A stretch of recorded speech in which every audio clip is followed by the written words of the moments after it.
Breaking news formula ఈ car racing కేసులో హైకోర్టుకు వెళ్లారు మాజీ మంత్రి కేటీఆర్.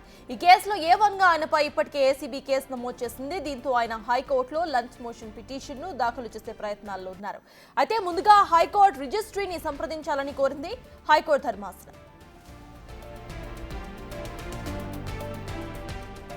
జస్టిస్ లక్ష్మణ్ సెలవులో ఉండటం మరో బెంచ్ లో మెన్షన్ చేశారు కేటీఆర్ న్యాయవాది.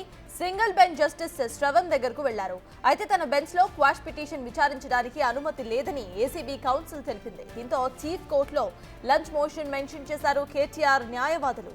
దీంతో నిర్ణయం తీసుకోవాలని రిజిస్ట్రీని ఆదేశించింది. అయితే మధ్యాహ్నం 2 గంటలకు హైకోర్టులో విచారణ ఉండే అవకాశం కనిపిస్తోంది.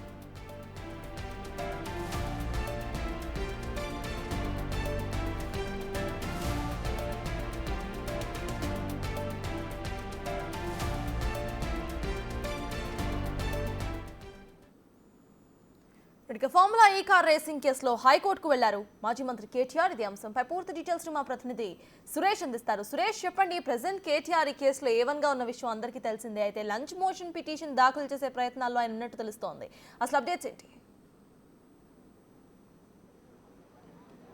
మాజీ మంత్రి కేటీఆర్ తనపై నమోదైన ఏసీబీ కేసుపై హైకోర్టులో లంచ్ మోషన్ పిటిషన్ దాఖలు చేశారు. దీనికి సంబంధించి ఆ లంచ్ మోషన్ పిటిషన్ విచారించే జడ్జి లీవ్లో ఉండడంతో మరో బెంచ్లో చీఫ్ జస్టిస్ బెంచ్ వద్ద లంచ్ మోషన్ పిటిషన్ను మెన్షన్ చేసి దీన్ని అలో చేయాలని చెప్పేసి కూడా కేటీఆర్ తరపు న్యాయవాదులు చెప్పడం జరిగింది. కానీ దీనికి సంబంధించి రిజిస్టర్ నిర్ణయం తీసుకోవాలని చెప్పేసి కూడా చీఫ్ జస్టిస్ ఆదేశాలు జారీ చేయడంతో సింగిల్ బెంచ్లోనే ఏదైతే కేటీఆర్కి సంబంధించిన లంచ్ మోషన్ పిటిషన్పై ఏదైతే పిటిషన్ అలో చేసి అక్కడ ఆర్గ్యుమెంట్ చేయాలని చెప్పేసి కూడా చెప్పడం జరిగింది. దీనికి సంబంధించి 2:30 తర్వాత నిర్ణయం తీసుకునే అవకాశం కనబడుతుంది. సింగిల్ బెంచ్లో ఏసీబీ కేసుని పిటిషన్ లంచ్ మోషన్ పిటిషన్ అలో చేయడానికి అనుమతి లేదు అని చెప్పేసి కూడా ఏసీబీ కౌన్సిల్ అభ్యంతరం వ్యక్తం చేయడం జరిగింది. దీనిపైనే రిజిస్టర్ని నిర్ణయం తీసుకోవాలని చెప్పేసి కూడా చీఫ్ జస్టిస్ ఆదేశాలు జారీ చేయడం జరిగింది. కాబట్టి మధ్యాహ్నం 2:30 తర్వాత రిజిస్టర్ నిర్ణయం మేరకు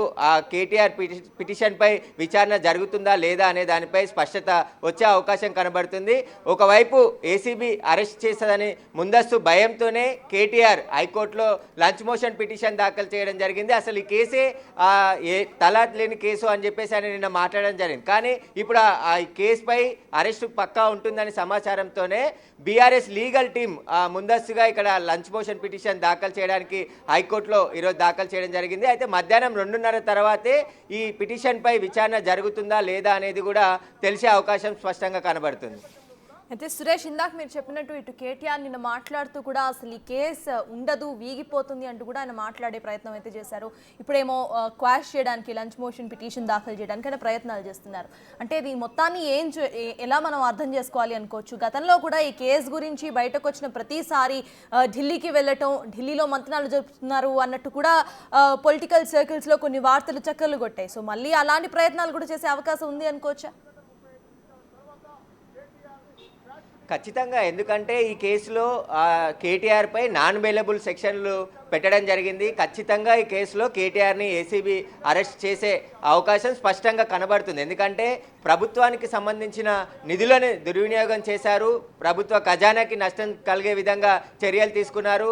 ఇక్కడ ఈ ఫార్ములాకు సంబంధించిన కార్ రేసుకు సంబంధించి ఒప్పందం జరగకముందే ముందుగానే నిధులు ట్రాన్స్ఫర్ చేసేశారు. 55 కోట్ల రూపాయల నిధులని విదేశీ కంపెనీకి విదేశీ డబ్బు రూపంలో ట్రాన్స్ఫర్ చేయడం జరిగింది. కాబట్టి దీనికి సంబంధించి పూర్తి విచారణ ఇప్పుడు ఏసీబీ చేయబోతుంది. ఖచ్చితంగా ఏసీబీ కావచ్చు, ఇటు ప్రభుత్వం కూడా చట్ట ప్రకారం ముందుకు వెళ్తున్నారు. ప్రతిదీ కూడా చట్ట ప్రకారం నడుచుకునే విధంగా గవర్నర్ అనుమతి తీసుకున్నారు. గవర్నర్ అనుమతి కోసం దాదాపు 40 రోజులకు పైగా సమయం పట్టింది. అయినప్పటికీ కూడా ప్రభుత్వం వెయిట్ చేసి గవర్నర్ అనుమతి తర్వాతనే ఏసీబీకి కంప్లైంట్ చేసి కేసు నమోదు చేయాలని చెప్పేసి కూడా హెచ్ఎండిఏ ప్రిన్సిపల్ సెక్రటరీ అయినటువంటి దానకిషోర్ ఫిర్యాదు చేయడం జరిగింది. ఆ ఫిర్యాదు పైన ఇప్పుడు పలు సెక్షన్ల కింద ఏసీబీ కేసు నమోదు చేసింది. కాబట్టి ఖచ్చితంగా ఏసీబీ విచారణకు కేటీఆర్ రావాల్సిందే ఉంటుంది. ఖచ్చితంగా ఆయన విచారణకు హాజరు కాకుండా మళ్ళీ తప్పించుకునేందుకే హైకోర్టులో లంచ్ మోషన్ పిటిషన్ దాఖలు చేసిందని చెప్పేసి కూడా కాంగ్రెస్ నాయకులు చెప్తున్నారు. దీనికి సంబంధించి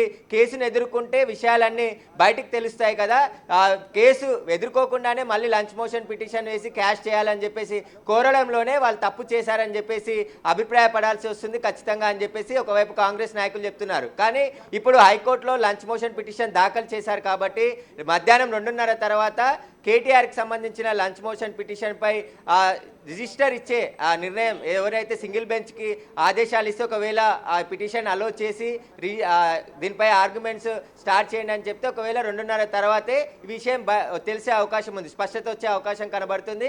ఖచ్చితంగా తనపై నమోదైన ఏసీబీ కేసుకు సంబంధించి క్వాష్ చేయాలని చెప్పేసి ఆయన లంచ్ మోషన్ పిటిషన్ దాఖలు చేశారు. కాబట్టి హైకోర్టు ఒకవేళ అలో చేసి విచారణలో ఎలాంటి నిర్ణయం తీసుకుంటుంది, ఒకవేళ ఇన్వెస్టిగేషన్ సహకరించాలని చెప్పేసి నిర్ణయం తీసుకుంటుందా లేకుంటే ఎలాంటి ఆర్డర్స్ ఇస్తుంది అనేది కూడా మధ్యాహ్నం తర్వాతే తెలిసే అవకాశం స్పష్టంగా కనబడుతుంది. Right, thank you Suresh.